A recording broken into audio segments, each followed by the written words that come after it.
A veteran journalist is currently heading the largest of the US-funded global broadcasters, Voice of America, which is also said to be the oldest, having been established in 1942 and currently produces digital, radio and television content in more than 40 languages. So what is the core mission of VOA? What are some of its current tasks? And what does its director believe is the role of publicly funded media organizations in democracies? Welcome to Issues and Insiders. Today I have the pleasure of speaking with the acting director of Voice of America, YolandaLópez, who took over the reins of the state-funded news network and global radio broadcaster of the US in January 2021, I believe. Director López, Yolanda, welcome to the program. Thank you very much for inviting me. Right, Yolanda, perhaps we could start with a few words about the purpose of your visit here to South Korea. Well, we have a very robust Korean service in Voice of America, and I just wanted to visit the Seoul bureau, which I hadn't had a chance because of the pandemic and other things. So I was eager to come to Seoul to talk to the journalists and to know more about the region, to know more about Korea and how strategic it is and how important it is for Voice of America. And I just wanted to pay a visit, and I have to tell you, I'm very, very impressed with the country. I see, that's good to know. Tell us a bit more about what you're so impressed about with the country. I am very impressed about, well, Seoul is a beautiful city, by the way. I'm very impressed with how nice everybody is. But also I'm very impressed with the journalists here, with how the media environment is very much very free, and it's a great environment for us to be working on, and how you focus on similar issues that the Voice of America focus on. And I'm looking forward for more collaboration and expansion and cooperation with Korean media. Right, with Arirang then? Of course. Yolanda, for the sake of our viewers here in the country who may not be very familiar with Voice of America, could you tell us a bit about its history, its core mission, as well as its targeted audience? Well, Voice of America was born over 80 years ago, and was created to counter Nazi propaganda during World War II. And we had been doing countering propaganda from bad actors ever since, all around the world. Right now, we produce content in multiple platforms: radio, TV, social media, digital, in 48 languages, including Korean. And we are all over the world. We have a estimated weekly audience of more than 320 million people. And this is, and our mission is to bring the news of the world to societies, especially those societies where there is not access to free press, to free news and information. And we do that in their own language. We also obviously broadcast in English, and we produce content in English, but we like to produce news in the language of the regions that we serve. Right, which is why, like you mentioned earlier, you have VOA Korean, which Yes. I understand targets North Korea as well. Could you tell us a bit about that? Well, obviously one of the reasons that we have a bureau in South Korea, that we are present in South Korea, is to reach, if we can, North Korean audiences. So Voice of America is it produces content and tries to reach a lot of audiences that sometimes they live in countries where there is not a flow of free flow of information. That is, North Korea obviously is one of them. The same happens in Iran, the same happens in China, and in other countries where we also broadcast, so we try to reach those audiences. So this is a part of our mission, to try to reach those audiences and provide them with free information and news for them to make up their minds, obviously, of how to think about the world. But we try to, just to let them know that there is a world out there, and to provide objective and comprehensive coverage of what is going on in the United States and around the world. Right, that is a grand mission, of course. Yolanda, your appointment in January 2021, on a more personal level, came, that is, at a very hectic time, to say the least. What were some of the major tasks that you faced back then, and how did you seek to overcome them? Well, listen, in 80 years, Well, over 80 years of history, Voice of America has been going through some challenging times, so that's not new. When I was told that if I wanted to be the acting VOA director, I took it very, very seriously because I truly believe in the mission of Voice of America. That continues to be so, and I really believe in the journalists that work at Voice of America and that carry on the mission. So since the first day, my focus has been to be true to the mission, to be true to the charter of the Voice of America, and just to make sure that I support the journalists that are carrying on the mission. How did you seek to perhaps boost worker morale, so to speak, among the journalists at that time? The what? The worker morale. Oh, how was? Think about the date. It was January of 2021. We were in the middle of the pandemic as well. Most of us were working from home, not going to the office. The vaccines were just about to come out. So it was a very challenging time. So the morale was low for many reasons. It's just because there was a lot of anxiety going on, because a lot of things were going on around the world.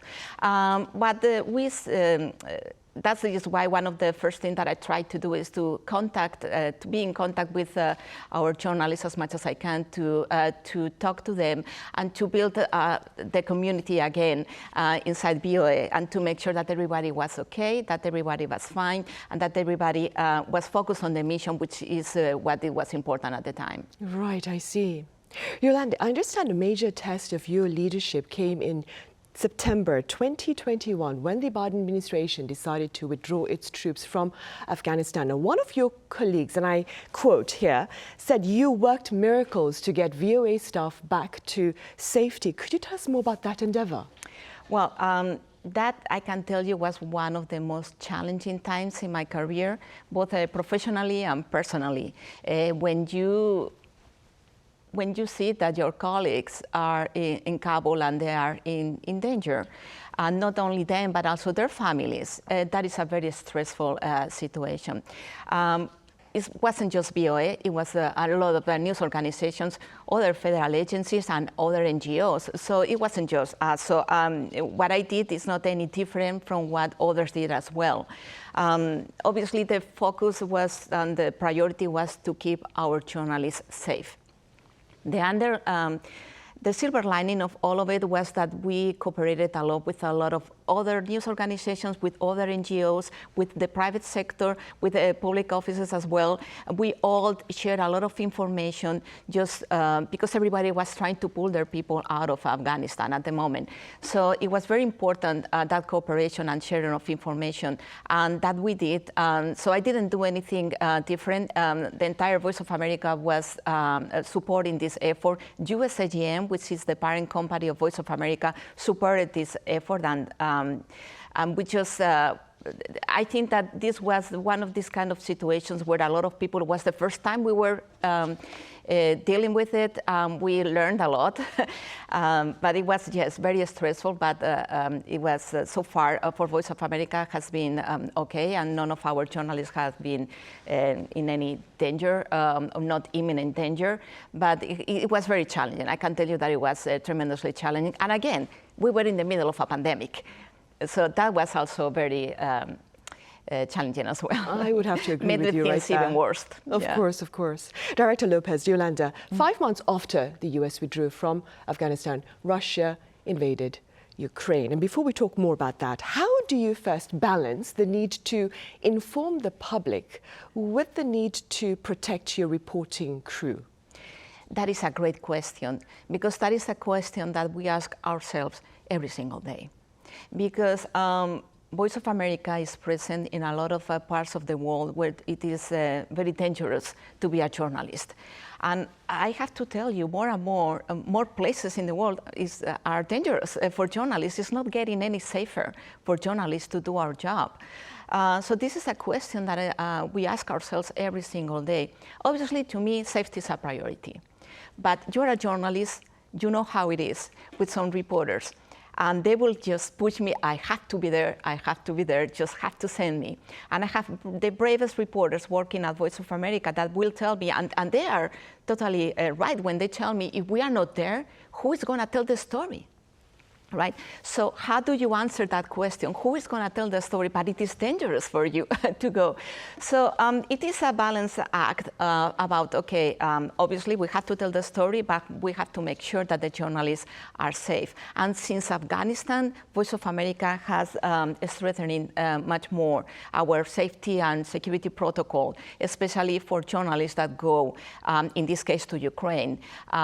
We are much more careful about how we dispatch of our journalists. And I know that sometimes it's frustrating for the journalists, but we had to do both. We had to get the story, but we have to get it safely. Right, of course. We'd like the story, but we'd also like the journalists to be alive, of course. Now, speaking about Ukraine, amid its alarming aggression in the country, in Ukraine, Russia has been very quick to shut down factual news coverage about its aggression in that country.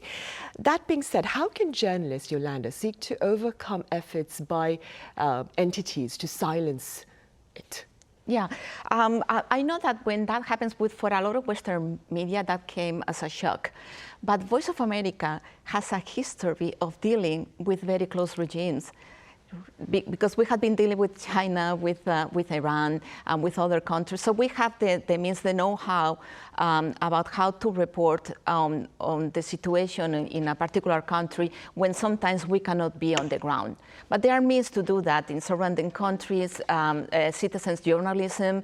We are getting more sophisticated in how we get the user-generated content that people from, regular people on the ground send us information. And we have a protocol to verify that information. So there is other ways to report. Obviously, it's not ideal. The best is for us to be on the ground. The best is for us to see with our own eyes what is going on, and for us to ask the questions. More and more, that is becoming more difficult in some countries, but that is not going to stop Voice of America from trying to tell the story. Right, of course not. Yolanda, broadly speaking, is there ever a valid ground, so to speak, for the government to censor media coverage? That's a very philosophical question. It really is. I cannot talk. I'm going to tell you just personally what I think, okay? That is just, but it's very, very philosophical. Obviously, broadly speaking, as a matter of principle, you shouldn't, right? But you know what? Sometimes you don't know what kind of exceptions can they present itself, that you will say, wow, if it is something or someone with spreading like hateful news or information or aggressive or violent or things like that, I cannot point out exactly what it can be. I can see that might be sometimes instances in which you will consider.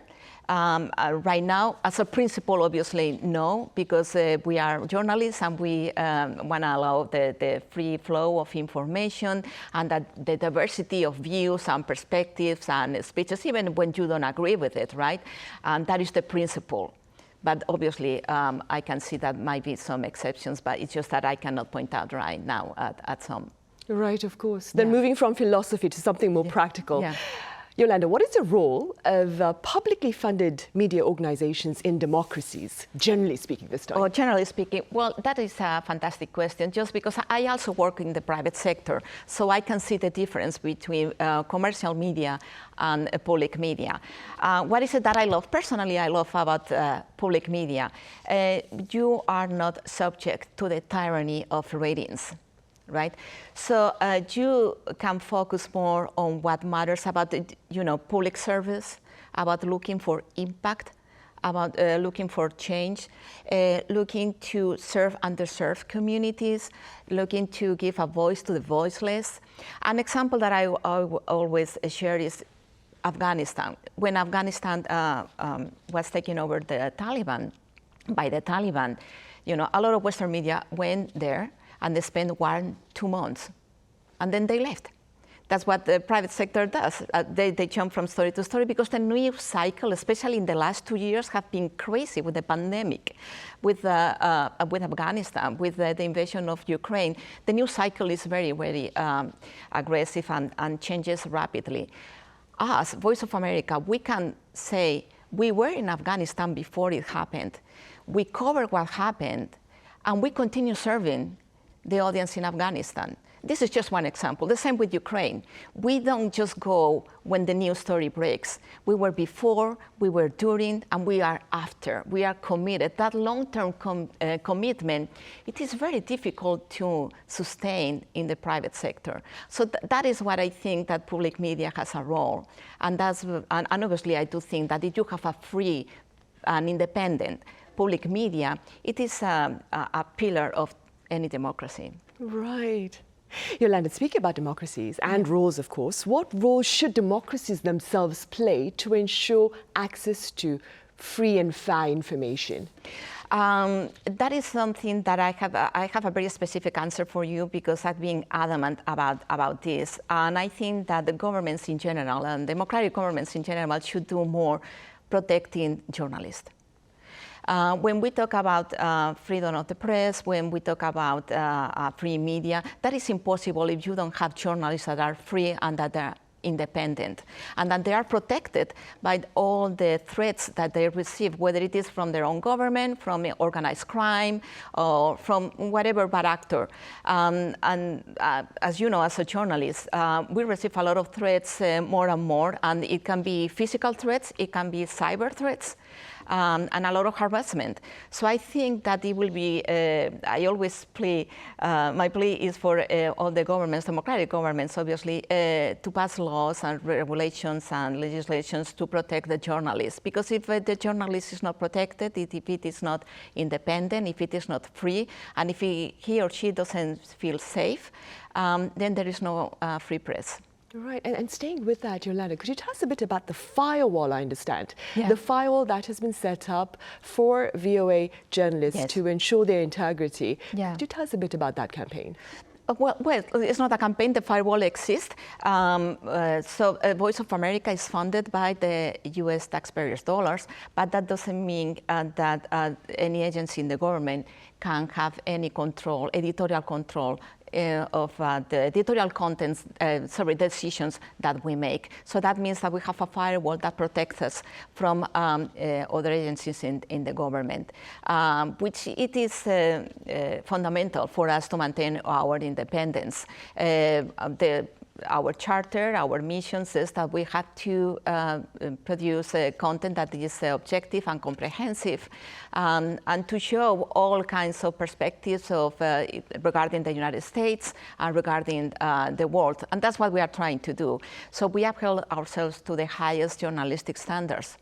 And that is, and the firewall is just to protect us from anyone that thinks that we should be or propaganda or a platform for any particular politician or government or administration. Right, of course. And talking about efforts to better protect journalists, Yolanda, do you suppose that lawmakers in the US are taking tangible efforts to better ensure the protection of journalists? Well, you know, there is always room for improvement, right? But I can think right now, we do cover the US, but our audience is an international audience. So we do not cater to a domestic audience, right? So I cannot talk about the climate domestically because I don't, Voice of America do not, direct their content to a US audience. But I can tell you that in general, like I said before, it would be great if governments around the world, especially obviously democratic governments, will come up with ways in which they can support more than journalists around the world. Democracies like the US and of course South Korea as well. Yeah. Lastly, Yolanda, what are some of your broader initiatives going forward, of course, as acting director of VOA? Well, what we want to do is to expand of our operations in some bureaus that we have overseas. We understand that we live in a very global society, and that a lot of the stories that happen in one country are hyper-local stories, but at the same time they have a great global appeal. And we like to connect those stories around the world. So more and more we want to do that with Voice of America, and taking advantage of our added value that we have 48 languages. Right, Services, 48 languages, yeah. That's very impressive. Yeah. All right then, Director Lopez, Yolanda, thank you so much for making time to be here with us today. Thank you for having me. Right, well that ends this edition of Issues and Insiders. Thank you for watching. See you same time in our next edition.